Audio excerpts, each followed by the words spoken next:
আচ্ছা বন্ধুরা, দেখো এই গাছটাকে আজকে রিপোর্টিং করব। অনেকদিন ধরেই গাছটাকে রিপোর্টিং করবো ভাবছিলাম, বাট করা হয়নি। এটা অ্যাকচুয়ালি জিজি প্ল্যান্ট বলে, এটা একটা ইনডোর প্ল্যান্ট, খুব ফেমাস একটা ইনডোর প্ল্যান্ট। তো চলো এটাকে নতুন টবে ট্রান্সফার করতে হবে, কারণ এটা অনেক দিন হয়ে গেল এটা নতুন পটে করা। তো এইটার জন্য আমি নিয়ে নিয়েছি এই 6 ইঞ্চি টবটাই করব। তো এটাতে আমি একটু রিপোর্টিং করবো। চলো, লেটস গো। এই অ্যাকচুয়ালি জিজি প্ল্যানের একটা একই মানে এই কখনো মানে মরে না, ঠিক আছে। এই গাছটাও খুব একটা যত্ন নিতে হয় না, এও খুব মরে না। তবে কি একটু ডাইরেক্ট সানলাইটটাকে একটু অ্যাভয়েড করাই ভালো এর জন্য।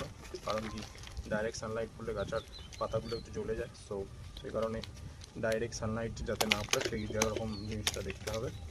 বাকি কিছু লাগবে না, অটোমেটিকলি এই গ্রো করবে। এবং সেরকমভাবে কোনো মেনটেনেন্স নেই।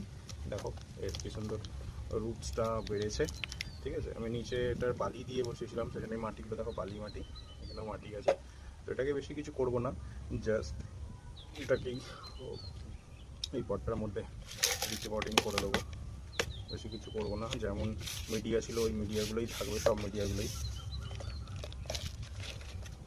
কারণ যেহেতু অলরেডি এখানে হয়েই গেছে, সো বেশি কিছু করব না। জাস্ট একটু এখানে আমার গার্ডেন সয়েল আছে, ওটাকে একটু অ্যাড করে দিই, দেন তাহলেই হয়ে যাবে। তো এটা জিজি প্ল্যান্ট অ্যাকচুয়ালি খুবই পরিচিত একটা প্ল্যান্ট, মানে এটা ইনডোর যারা গাছপ্রেমী তাদের সবার বাড়িতেই বা আছে এটা। তো এটাও আমি প্রথম যখন গার্ডেনিং শুরু করি তখনের এই গাছটা, মানে তখন থেকে আনা প্রথম। এটা অ্যাকচুয়ালি আমি একটা বন্ধুর বাড়ি থেকেই নিয়ে এসেছিলাম।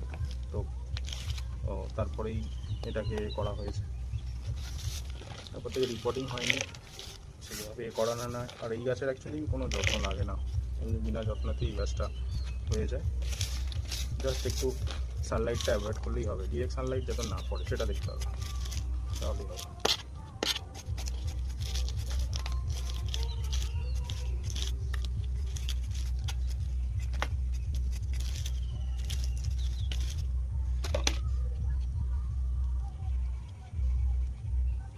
বন্ধুরা রেডি, আমার জিজি প্ল্যান্টের রিপোর্টিং হয়ে গেল।